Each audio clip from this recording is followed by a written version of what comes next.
Eu quero, com muita satisfação, e que vocês recebam com muito carinho, convidar o fundador da Ninha, o membro candango do Projeto Serenata de Amor, e aquele que vai falar enquanto sociedade, como é que ela própria, esta sociedade, pode nos ajudar a todos os membros do Estado na construção de melhores resultados.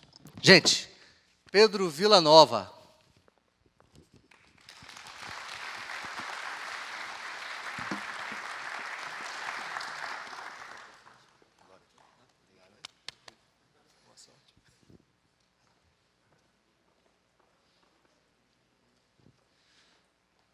Pessoal, tudo bem? Tudo? Então, bem, mais ou menos. Bom, prazer muito grande estar aqui. Queria agradecer primeiro a Fabi e o Wesley pelo convite. É uma das maiores alegrias minhas desde que comecei com Serenata estar falando aqui. Vocês vão entender o porquê disso. Antes de a gente começar, quem que conhece a Operação Serenata de Amor? Acho que eu não preciso falar, então, né? Já tem um pessoal. Bom, legal. Quem não conhece, espero que no final seja capaz de explicar o que é a Operação Serenata de Amor. Para a gente começar, antes de mais nada, eu queria fazer uma pergunta para vocês.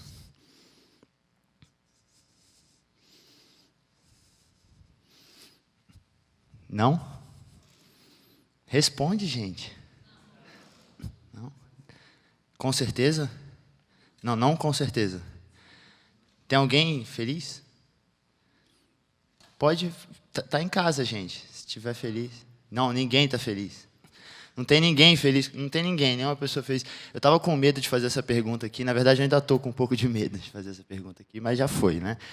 Eu faço essa pergunta porque eu tenho uma história controversa com a política. Eu nunca dei um voto válido na minha vida. Eu tenho 24 anos. E em 2010 eu tinha 17 e não tinha candidato também. E aí nem tirei meu título de eleitor.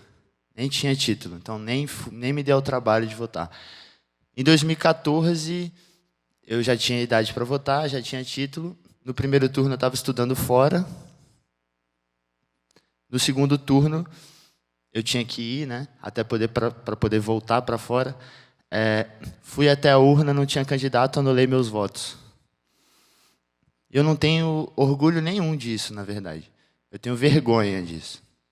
Não sou do movimento para anulação de votos, nada disso. Acontece que a política, para mim, sempre foi um assunto bem distante, assim, mesmo morando em Brasília. E aqui em Brasília tudo é política, né? Eu trabalho no mercado privado, e mesmo assim a minha relação com política é muito grande. As pessoas, elas interagem muito com a política aqui em Brasília, né? Está no centro da política. E mesmo assim eu sempre me senti muito distante. Eu costumo falar que a política para mim sempre foi aquele grupo de WhatsApp que você não abre e fica uma semana rolando ali. E quando você vê tem 7.000 mensagens, né? Tipo, o grupo da família. Eu nunca liguei muito para a política porque sentia que aquela conversa não era mesmo para mim. E, por um lado, eu era muito irritado com política também. Eu deletei meus tweets depois que eu comecei a Operação Serenata de Amor, mas se você entrasse no meu Twitter, você ia ver o que é indignação nada seletiva. Eu xingava todo mundo. Inclusive, já queria pedir de antemão se tiver alguém aqui que eu xinguei no passado. Eu mudei, gente. Eu xingava governo, oposição, xingava absolutamente todo mundo. Eu lembro que eu via em algum lugar que tinha mudado uma autoridade, eu arrumava um jeito de xingar. Aí você perguntava, Pedro, o que você faz? Eu xingo. Faço nada para mudar, absolutamente nada.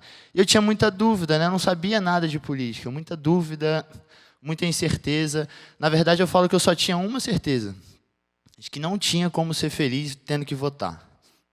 E esse é um sentimento muito perigoso, né? Democraticamente falando. Mas eu olhava e falava, cara, como é que você consegue acordar e falar, nossa, que dia mágico, eu vou votar numa pessoa? Eu não conseguia imaginar isso de maneira nenhuma. Eu sofria com isso. Eu via as pessoas brigando e eu falava, eu quero brigar, mas eu não tenho ninguém para defender. Assim, Eu não conseguia entrar na conversa de política de jeito nenhum. E aí, com todo esse meu sentimento, eu conheci um pessoal lá em Porto Alegre que estava com uma ideia de fazer um projeto de tecnologia para ajudar um pouco no nosso relacionamento com política. A Operação Serenata de Amor. O que é a Operação Serenata de Amor? Somos várias pessoas que já trabalham com tecnologia há muito tempo. Eu há menos tempo, né? Mas que já experiência no mercado de TI, gente que trabalha com ciência de dados, gente que trabalha com processamento, com desenvolvimento, UX, enfim. A gente já trabalhava com tecnologia há um tempo. E aí o William Muskop, que é um cientista de dados e é brasileiro, apesar desse nome, ele falou, cara, a gente precisa fazer alguma coisa para melhorar a nossa relação com a política. E aí a gente montou um time, pessoal de tecnologia, se quiser tirar uma foto dessa tela, tirando o último nome, todos valem a pena você interagir no Twitter. Muita gente boa, Írio, Ana, o Felipe, o Kudux, muita gente boa mesmo. A gente montou um time para melhorar um pouco, de repente fazer algum projeto, alguma coisa que pudesse melhorar um pouco a nossa relação com a política. A gente manjava de tecnologia e odiava a política. As relações políticas formais que a gente conhece eram muito problemáticas para a gente. E falamos, beleza, vamos começar então. De tecnologia a gente já entende, a gente tem que começar a investigar o nosso cenário. E aí logo de cara a gente encontrou esse dado na época, em setembro do ano passado. A fonte é Open Knowledge, que fala que a gente tem muita transparência, que a gente tem muito dado disponível. Assim que a gente começou, e aí já foi um choque para a gente. Para mim, particularmente, eu na minha fase de xingar no Twitter, eu falei, tem que estar errado, não é possível. E aí, por outro lado, vocês sabem, a gente tem um probleminha ou outro com a coisa da corrupção, né? Brinco que se você puxar na memória, você vai lembrar de um escândalo. Né? Tem um escândalo para chamar de seu. Difícil é você ler um jornal e não esbarrar em nenhuma notícia chata de algum caso de desvio, de mau uso de dinheiro público. E a gente falou, por um lado, tanta transparência, por outro, tanta corrupção. Cara, o que está acontecendo? Né? A gente precisa organizar isso bem, né? Quer dizer, se organizar direitinho, todo mundo tem uma vida melhor com isso. E a gente falou, cara, tem tanto dado, mas tanto dado que daria para fazer um robô para ler esses dados. Bom, tá, então vamos fazer um robô. A gente já sabe, o William já tinha feito, a gente já sabe fazer isso, bot. Tá, vamos então tentar fazer um robô para ajudar a gente. Tá, mas por onde a gente começa? É tanto dado, por onde a gente começa? E a gente decidiu começar pela cota de atividade parlamentar. Eita. Vai. Cota parlamentar. Como eu já dei um spoiler, acredito que a maioria das pessoas já saiba, mas a cota parlamentar é uma espécie de vale alimentação um pouco mais poupudo, que vai de 30 e poucos mil reais a 40 e poucos mil reais. Na verdade, 33 mil reais, se eu não me engano, para o Distrito Federal e 46 mil reais para um estado da região norte do país, que eu nunca me lembro exatamente qual é. Mas tem uma elasticidade bem grande, né? Um valor legal, e serve para diversas funcionalidades. Comida, hospedagem, passagem aérea, combustível, fretamento de aeronave, TV por assinatura, assinatura de jornais, cursos. Enfim, o uso ele é bem extenso também.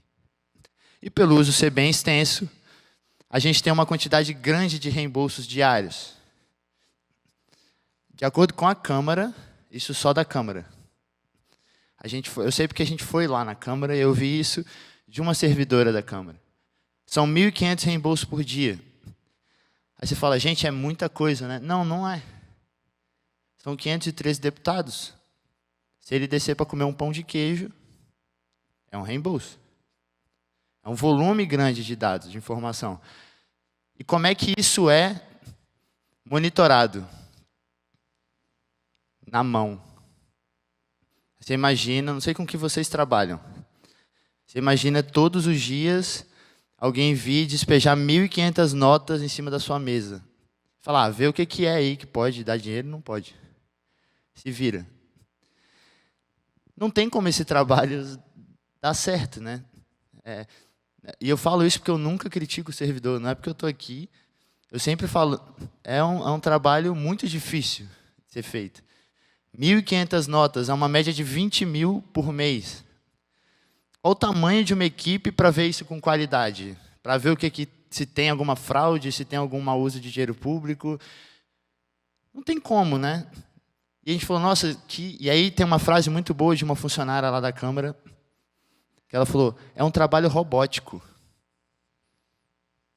Eu falei, então tem que ser feito por um robô, não por você. E a gente falou, cara, então nosso trabalho tem relevância. E aí logo no começo, bom, vamos começar então, tem sentido o que a gente quer fazer. A moça falou que o trabalho é robótico. Então vamos começar, né? E aí logo no começo, na primeira semana de trabalho, na verdade no terceiro dia de trabalho, a gente encontrou o caso da cervejinha em Las Vegas. A gente analisou, puxou as bases de dados dos deputados, lá da Câmara, e encontrou um caso de um parlamentar que foi a Las Vegas, numa conferência de tecnologia, e no final do dia, ele foi a um restaurante bem famoso, o restaurante do Gordon Ramsay. Foi lá, eu não me esqueço, ele comeu um chicken Alfredo e tomou uma cerveja Adams. E a Câmara reembolsou. Quando aquilo bateu na nossa frente, porque era Vegas, gente, corre, pergunta para a Câmara, pode, não pode, meu Deus, lê a Constituição, olha o ato da mesa. Pedindo para a Câmara falou, não pode. Falei, bom, então, a gente quer a restituição. Eles devolveram. Foi o melhor dia da minha vida. Eu brinco que eu fiquei me sentindo o Batman. Foi fantástico. Foi fantástico. E isso no terceiro dia de análise de dados. No dia seguinte, a gente encontrou o caso das 13 refeições no mesmo dia. É uma suspeita grande, né? Uma suspeita, inclusive, que se concretizou quando eu pesquisei no Google o nome do parlamentar e vi que ele era magro. Não tem como, né? Brincadeiras à parte, não tem como. 13 refeições no mesmo dia. Mesma coisa, a gente simplesmente analisou os dados e viu. E isso tinha passado, pedimos a restituição. 220 e poucos reais. Conseguimos. E aí, na sequência, os selos na empresa eleitoral. Esse é um caso dificílimo de ter achado. As pessoas perguntam, Pedro, como é que vocês acharam isso, um gasto eleitoral? O nome da empresa era fulano de tal, candidato a deputado federal 2014. E passou. Agora, por que passou? Porque vocês imaginam, essas 13 refeições, por exemplo, elas dificilmente entraram de forma seriada. Toma uma, toma outra, opa, tem 13. Elas entram de forma desordenada, naturalmente, cada servidor pode pegar uma. É impossível você fazer uma análise, os servidores eles não estão conectados. Não tem como, não tem uma forma, não tem no sistema nada que ajude a isso a ser feito. A verdade é que em uma semana a gente encontrou 7 casos, sem o robô ainda. 7 casos de diferentes naturezas. E a gente falou, bom, então a gente tem muita relevância, né? E aí começamos a ensinar o nosso robô. O que a gente depois descobriu que é chamado de trilha, a gente chamou de hipóteses. Ensinamos algumas hipóteses para ele, limite de subcotas. Que algumas cotas têm limite. Por exemplo, a cota de combustível tem um limite de R$6.000 por mês para uso. Eu brinco, eu sou criado pela minha avó. Eu sou filho de vó. E eu brinco que o deputado tem o privilégio de ter a mesma criação que eu tive. Porque a minha avó falava assim, Pedro, eu vou contar até 6.000 se você não vier aqui. 1, 2, é isso, R$6.000 de gás de combustível. Então, é um privilégio muito grande, né?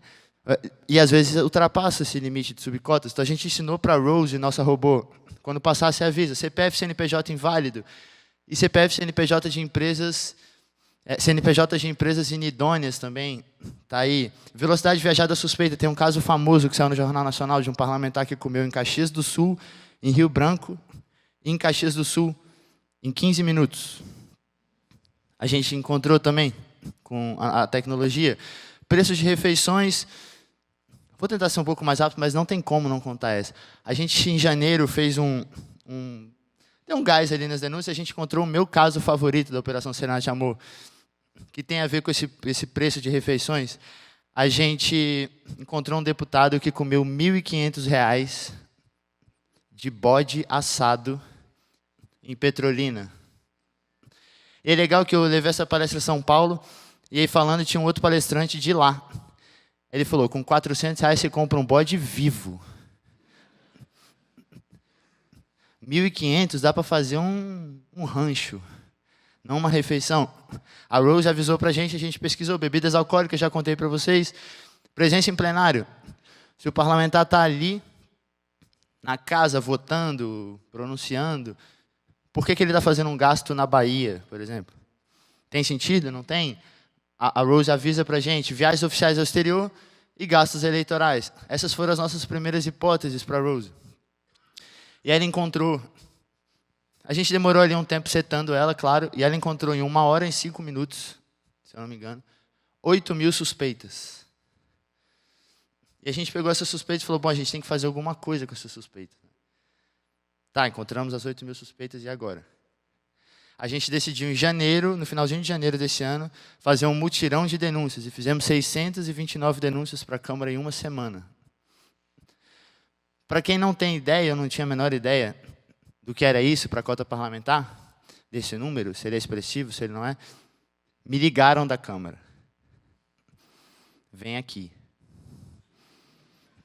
Eu fiquei muito tranquilo, peguei meu carro, eu moro aqui em Brasília, e fui já dirigindo e pensando nas desculpas. Não, eu estava só brincando, gente. Não fiz por mal. Cheguei lá, fui recebido, muito bem recebido pelos servidores, diga-se. E a gente descobriu que o que a gente fez em 1 semana é o que a Câmara recebe para a cota parlamentar em 1 ano. A gente foi aproximadamente 40 vezes mais rápido que o Brasil inteiro. Quando ela falou isso, eu falei, eu sei, a gente tem um robô. A gente é mais rápido. E a gente ficou muito feliz, porque no começo as denúncias elas foram acontecendo muito bem, a Câmara foi devolvendo dinheiro, e aí já era um sentimento de Batman, Robin Hood, assim, era muito gostoso, né? Eu lembro que nos primeiros eu até liguei para minha mãe. Mãe, conseguimos. Postava no Twitter, né? E a gente ia indo muito bem, até que isso parou de acontecer. A gente parou de receber os e-mails da Câmara dizendo que tinha acontecido a restituição. Pararam de devolver o dinheiro. E a gente entendeu que a Rose, ela só aparece nessa tela porque pediram para a gente parar de usar. Ela é inspirada no robozinho dos Jetsons. A Rose é o único robô desse processo todo. E a Câmara começou a falar, na verdade, você tem que falar diretamente com o parlamentar. A gente se exime de responsabilidade de fazer esse controle. Está no ato da mesa. A responsabilidade é do parlamentar. E a gente não tem um robô para ficar batendo na porta do parlamentar. A gente queria poder fazer tudo de casa. Até porque, imagina, o Serenata só tem eu aqui. Imagina se todo dia, 629 denúncias, eu for bater na porta de um deputado. Mano, as 13 refeições, devolve dinheiro. Não tem como. E a gente descobriu pela Câmara que os deputados que devolveram dinheiro, devolveram por pura boa vontade. Imagina. E aquele super sentimento de Batman foi para onde, né? Mas por um lado a gente estava muito triste, por outro, a gente chamou muita gente para conversa, usando tecnologia, usando inteligência artificial, porque a gente tweetava muito, porque virou um assunto sexy, saiu no Jornal Nacional. A ciência de dados já é uma profissão muito sexy, né? Quando você usa a ciência de dados para combater mau uso de dinheiro público, fazer controle social, ela fica mais sexy ainda no Brasil, né? Então muita gente começou a vir para conversa com a gente, e a gente começou a receber mensagens como essa. Eu não vou ler. Essa é uma mensagem real.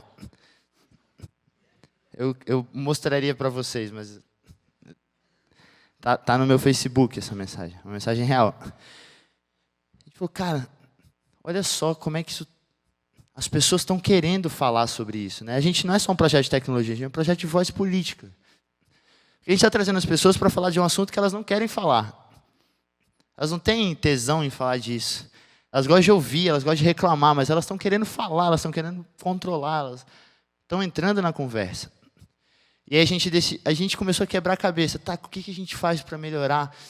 Como é que a Rose pode ficar melhor? Será que a gente bota um rostinho nela? Será que a gente faz um financiamento para botar um dublador para fazer a voz, uma dubladora? O que será que a gente faz? E a gente decidiu de uma forma bem simples, dar um Twitter para a nossa robô. Dá um Twitter. Um Twitter para a nossa robô. A Rose, como a maioria dos mortais, ela agora twitta sobre o trabalho dela. A suspeita que ela encontra, ela vai lá e ela twitta. Ela está até um pouco quebradinha, deu um problema ali, mas se vocês entrarem no Twitter, vocês vão acompanhar a Rose. E o que é o legal da Rose? É que a Rose twitta marcando a Câmara e o deputado. E as pessoas me perguntam, eu trabalho com tecnologia, né? As pessoas me perguntam, se fala hoje muito no Brasil de futurismo, né? O que é o futuro? Onde é que a gente vai chegar no futuro? Eu falo, gente, o futuro já chegou, né? A gente está vivendo o ano em que os nossos deputados começaram a bater boca com robô no Twitter. Isso já está acontecendo, gente. É um uso de tecnologia para melhorar a nossa representatividade. E os deputados respondem no Twitter. A gente já conseguiu 2 notas oficiais e um vídeo. O que a gente não conseguiu pelo meio oficial, a gente começou a conseguir pelo Twitter. E minha mãe falava, na graduação, minha mãe sempre falava, nada acontece, você não sai do computador, nada acontece nessas redes sociais. Está acontecendo. A gente conseguiu de uma forma totalmente diferente. E a gente viu, nossa, criamos um dashboard também, que já é um pouco mais fechado, mas que também dá para você acompanhar, dá para pesquisar lá e facilitar. Eu sempre brinquei que ninguém nunca parou na hora do almoço para ver onde é que seu deputado estava almoçando. Agora já dá, de uma forma simples. Você entra lá e vê o que está acontecendo. E a gente viu que a nossa vocação não era para fazer algumas denúncias de milhões de reais. A gente até já fez algumas, que eu não posso ficar falando. Mas a nossa vocação, na verdade, é fazer milhões de denúncias de alguns reais. A gente vai repetir agora o nosso mutirão de denúncias. Essa semana ou na próxima ele deve acontecer, comemorando 1 ano de projeto. E você imagina, o primeiro mutirão foram 7 pessoas executando. Imagina o que a gente seria capaz de fazer se os nossos 20 mil seguidores fizessem. Na verdade, 8 mil denúncias, se esse auditório pegasse para fazer, a gente fazia em 2 horas, sei lá, 3 horas. Imagina se todo mundo fizer. A nossa vocação é essa, de aproximar as pessoas e, usando a tecnologia, colocar elas para exercer o que de fato é a democracia, né? E, cara, se as pessoas estão no Twitter, se elas estão no Facebook, por que não levar o poder para lá, né? Elas já estão lá e elas estão dispostas a fazer isso. E a gente acredita que essa é a nossa função de aumentar o impacto do controle. Em vez de ficar nas costas de alguns servidores, de alguns órgãos, é o que se falou muito bem aqui antes, a responsabilidade é nossa. E eu não tenho ligação nenhuma com nenhum órgão. Eu me sinto responsável por isso. Quando eu não faço, eu falo, putz, estou deixando de cobrar uma coisa que é minha. E para aumentar esse impacto, a gente decidiu avançar sobre outro tema. As emendas, né? Eita, nós. As emendas. E achamos um pouco difícil no começo, o Írio parciou, está lá no GitHub dele, quem quiser pesquisar, 3.147 documentos de emenda parlamentar. Eu venho falando de uso de tecnologia, e a nossa vontade como Operação Serenata de Amor é não encostar nisso. A gente queria muito que uma outra Operação Serenata de Amor começasse daí. Já está prontinho. É pegar, a gente brinca com isso, mas a gente queria muito que as pessoas usassem isso, evoluíssem em cima disso. Porque é um conceito que eu adoro, que eu ouvi de um servidor, lá na Câmara. E aí me meto a falar, eu sou formado em comunicação e fico me metendo a fazer robô, e aí venho e me meto a falar de biologia. Mas Lamarck, aquele biólogo que falava, cientista, que falava que quando uma espécie não utiliza um atributo, ele tende a desaparecer ou a atrofiar com o passar dos anos e das gerações. E falaram isso para a gente dentro da Câmara. Com os dados abertos é a mesma coisa. Se você não usa, a tendência é que ele perca relevância. Vá perdendo relevância e vá sumindo. Fora que é um caminhão de dados entrando. Depois, para você se achar no meio dessa montanha, se você não vai dando utilidade, isso aconteceu uma das vezes que a Rose quebrou. Ela estava indo bem, e aí um arquivo da Câmara quebrou a Rose, quebrou o nosso robô. Nossa, a gente postou no Twitter, fizemos texto, a Globo cobriu, é uma conspiração, estão quebrando o nosso robô. E aí ligaram de novo para a gente da Câmara, só que de outro departamento. Falaram, mano, o que vocês estão falando, cara? Ninguém quebrou vocês, vem cá. Eles mostraram para a gente. Falei, cara, achei muito legal que alguém está usando esses dados. Eu subi esses dados todo dia aqui e não vi utilidade nenhuma. Vocês pegaram e fizeram. Então, acho que o futuro do controle talvez seja essa simbiose entre a sociedade civil e o Estado em si. Acho que não dá para ficar no colo de ninguém. A gente vai evoluir. E hoje, depois de não ter votado, eu continuo sem nunca ter votado, né? De repente, ano que vem eu consigo, vamos ver.